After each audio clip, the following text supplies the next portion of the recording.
Hey guys, what's going on? It's the Almighty Chicken here, bringing you another great FIFA 19 tutorial.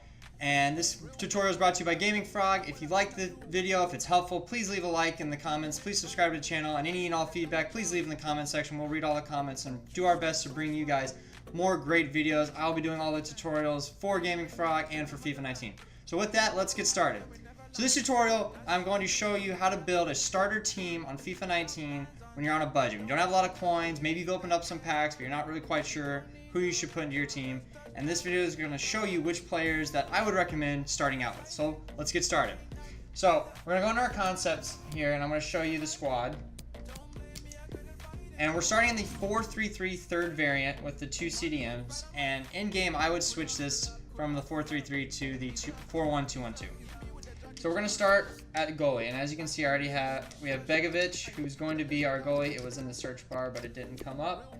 And we're going to search him in the concept, and there we go. And the reason why I want to use Begovic, and I'll show you why, is looking at his attributes. He has 80 diving, 80 handling, 79 reflexes, and 77 positioning. Now, if you put your chemistry card on him, the thing that I would recommend upgrading would be his reflexes and his positioning. Diving would be okay, handling would be okay as well, but for goalies, the big thing is their positioning and how fast they react to the ball. From there, we're going to go to our left back. Our left back, and I'm going to butcher this name, is Maswaku. I think that's how you say his name. 76 rated. And he plays for West Ham. And this is a great player. Oh, look, we already have him in our club. So there you go. So we've got him here. And looking at this card, looking at these attributes, this is why I love this card. The pace is awesome. 87 acceleration, 86 sprint speed, which means he's going to get up to full speed very fast. His passing, 71 vision, not the great. The 76 crossing will help if you're trying to cross the ball in. And the short pass is good for a defensive player. 74 short passing, which means you can pass it back to him, you can pass it around. On the defending side, standing tackling and slide tackling are his strengths. His marking is not very good, but like I said, with Begovic, if you put a chemistry card on him, this card does become usable and it does become a very good card. His 78 stamina is good. Have him stay back. Don't have him get up in the attack. And as you can see, with the high medium work rate, he will get up the field, but you have to tell him on your tactics to stay back. And we'll do a video on tactics here in a few days. So from there, we're going to go to our center backs, and these are all by preference. And I prefer to have my man Michael Keane. That's not. We don't have him in Michael Keane from Everton in our starting lineup. And the reason why I want Keane is he's a 6'3", medium-high work rate, which is what you want for your center backs. He's got 3-star weak foot, which means he can pass on his left and his right. And looking at him, the pace is a bit of a concern, but chemistry styles can fix that.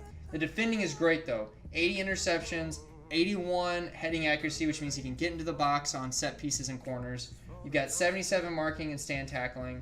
Physical, he's got the 82 jumping and the 85 strength. So he's a solid center back to have. He's actually probably an ideal center back to have at the start of the game.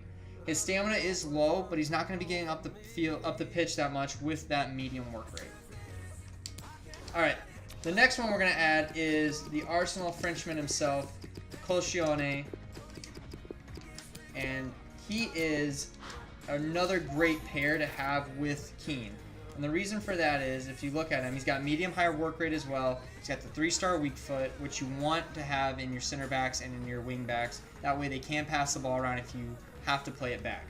Looking at his attributes, pace, same thing. It's low, but it's fixable.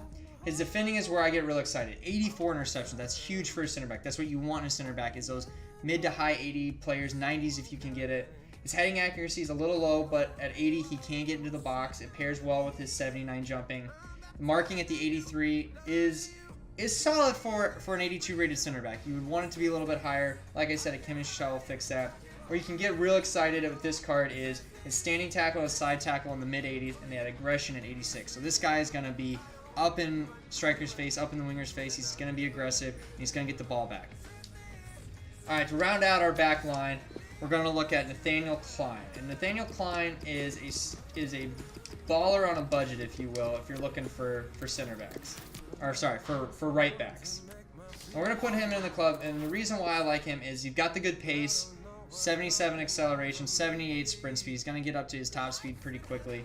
The 2-star weak foot is a bit of a concern, but it's on his right foot, so make sure you just keep it on his right foot. High medium work rate is the same as Arthur. Keep them both on stay back, and your back line should, as a whole, be very solid. Looking at his other stats, he's got solid dribbling actually for a wingback here. His short pass at 75 is decent. It's good enough for a defender. His defending, you've got the 79 interceptions. It's right up there with Keane. Solid interceptions. Heading accuracy is low, but he's 5'9". You don't need him to have great heading accuracy. Marking, stand tackle, and slide tackle are all solid options, all solid ratings. His physical, this is where he gets hurt a little bit. He's not very strong, not very aggressive. Has decent stamina. Like I said, keep him on stay back, and he should be a solid right back for you. All right, moving on into the midfield. And the midfield is where I'm real excited about. My man, Amarte, Daniel Amarte. And you're going to say, Chicken, that's a 75 rated player. I'm going to tell you why you should get excited about this player. Looking at Daniel Amarte, right there, like I said, pace, don't even worry about it. This is your defensive midfielder. And looking at his physical, 84 jumping, 86 stamina, 82 strength, 82 aggression. This guy is going to be a monster on the physical side of the ball. He's got great standing tackle for a 75 rated player. I mean, 78 is huge. Slide tackle is low, but you don't need to slide tackle. His marking's great. His heading accuracy is okay. His interception's okay. This card's going to play like Bakayoko did last year.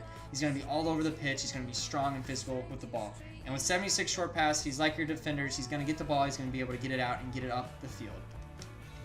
Paired with him on the defensive side, we're going with Lara. And Lara is a really exciting prospect this year in FIFA. Sorry, everybody.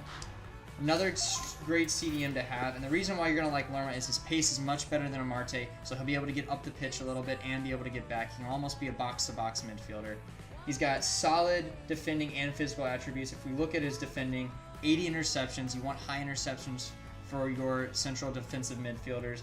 78 marking, 81 stand tackle, 81 slide tackle. This guy is going to be a box-to-box midfielder, kind of like Conte, in the sense that he can get up the pitch, he can get back, he can intercept the ball, he can pass it out, he can be aggressive. He's got 83 aggression, 76 strength, that stamina at 90. He's going to be able to run all day. This is a great early card to have. Looking at your center mid, now, when we switch formations, this guy's going to play your cam. Manuel Lanzini, and I love this card. I love it, I love it, I love it. Let's start with his player bio. He's only 5'6" with a medium work rate. But the 4-star skill moves is going to be dynamic and creating, and that's what you want with him, because you want to be able to create with him. This is your creator. Looking at the attributes, Looking at his attributes, you've got 84 acceleration, 78 sprint speed. It's a solid pace for a cam. His dribbling is insane. The 86 agility I'm really excited about. He's got 89 balance, so he's going to be able to do a lot of different things, even when you think he's going to be off balance. Ball control, dribbling are solid. Composure is really good. Shooting, he's not the strongest at shooting, but that's why you have your wingers and strikers. His passing, short pass is solid. Long pass is okay. Crossing, you're not going to be crossing with this guy. He's got decent vision. You put a Maestro or an Architect card on this, and this guy is good to go. Looking at his physical, doesn't have the best stamina, doesn't have the best jumping, not very strong at all. He's not going to be a guy that you're going to want to come back on defense. You're going to want him to stay up the pitch, stay up in the attack. And like I said, then that's shown through his defending. He's not very good defending. All right, moving to our wingers. And our wingers, this is where you're going to be really giving opposing teams fits. Carlos Izquierdos. Oop, hold on, I might have spelled his name wrong. Izquierdo. There we go. Yes. This guy you should all be just salivating over. This guy is a strong card. The pace is insane. You want your wingers to be fast. You want him to have that high work rate. This guy's a high work rate with 4-star skill moves. He's going to give backlines fits. He's got 71 finishings, not the greatest, but the 80 shot power is pretty good. You can put a sniper on this. You can put a Deadeye, a Hawk. You can put any sort of the attacking chemistries on this guy, and it's going to help his shooting. His passing does need help with the short pass, 69. That does scare me a little bit, but I'm not looking for this guy to be a passer. I'm looking for this guy to get behind and be a goal scorer. Dribbling, 91 agility, 84 balance. You couldn't ask for a better card, honestly, in terms of pace and dribbling. He's got everything you want. He's physical, not the physical kind of guy. Doesn't have that great of stamina, but Keep him up the pitch. Keep him in the attack. That's what you want. All right, moving over to the other side, we're going with a guy that I used to love this guy growing up as a player, and as his career's gone on, I've slowly not liked him as much anymore, but I love him in FIFA, Theo Walcott. And the reason why I like Theo Walcott, again, pace. Wingers gotta have pace. His shooting is actually better than Izquierdo, so you can rely on him to put the ball away a little bit more. He can pass it better. Dribbling, he's not as good of a dribbler, but he's more of a balance. This is your balance winger. Izquierdo is your get behind, try to score a quick goal with. This is your balance winger. This is the guy that can do a little bit of everything. Stamina is not very great. Like I said, keep him up the pitch. Do not have him come back on defense. Oh, and finally, 3-3, medium work rate. So not the skiller, but like I said, balanced. And finally, the striker, the man that's going to hopefully be our goal scoring machine, the one and only Joshua Keane. Joshua Keane is in our club, so he's already there. We've already got this guy built out. 6-foot striker, you know, medium work rate, 3-star weak foot, 4-star skill moves. He's going to be able to create in the box for you. He's going to be a big body. And looking at his attributes, I mean, there's a lot to like here. He's got 85 acceleration, 91 sprint speed. He's a fast player. This is a fast striker. This is a get-behind striker. His attack position's good. Finishing is in the 80s, which is good. Shot power, 78. You know, he's not going to be taking a lot of long shots with this guy, but he's going to be a finisher in the box for you. His passing with that 72 short pass, 71 vision, could use a boost with the chemistry style. That way you could pass it off to Walcott or Lanzini or Izquierdo. Dribbling, you know, he's not the most agile, but he is a 6-foot striker. He's got decent reactions, good ball control. His composure is a little low, so in intense moments he may, you know, put one over the net, and you're gonna say, "Hey, why did you put this over the net when I only put 1 bar of power?" Well, that's because of his composure. But his physical helps make up for that. The 74 strength is solid. He can go up against, you know, a few center backs and even a few wing backs. He's got good stamina and good jumping. Not the heading. This is not a cross the ball in and head it to this guy. You know, he's going to be your, you know, kind of tiki-taka, dink and dunking around and try to create something with this guy. And so that's your team. And I will leave you guys with one more player to keep in mind that I would like to add to my team if I can, and that is Yatta. And Yatta is another defensive midfielder to look at. Let's see, where's he at? He's not in the club. Where are you at? There we go. And you're saying, why add another defensive midfielder? Well, I'll tell you why to add one. First off, high medium work rate. So he's going to be more of your attacking midfielder, even though he is listed as a defensive midfielder. The 3-3, solid. I couldn't ask for anything actually more for a defensive midfielder. But looking at this, he's got the physical attributes. He's stamina, he's got the strength, he's got the aggression, the jumping's okay. His marking and stand tackle and side tackle are all very solid. This is a very solid attacking defensive midfielder. I know that doesn't make any sense, attacking defensive midfielder, but that's what he is. He can get up the pitch and help in the attack and hold the ball up because he's got the strength to do it. Shot power is solid. He's not, like I said, he's not going to be scoring you a lot of goals. He's not going to be hitting a lot of volleys from outside the box. But this guy can get up the pitch and help hold the ball if you need the help. So that's the team, guys. I hope you enjoyed this video. If you did, leave a comment in the comment section below. And as always, take care.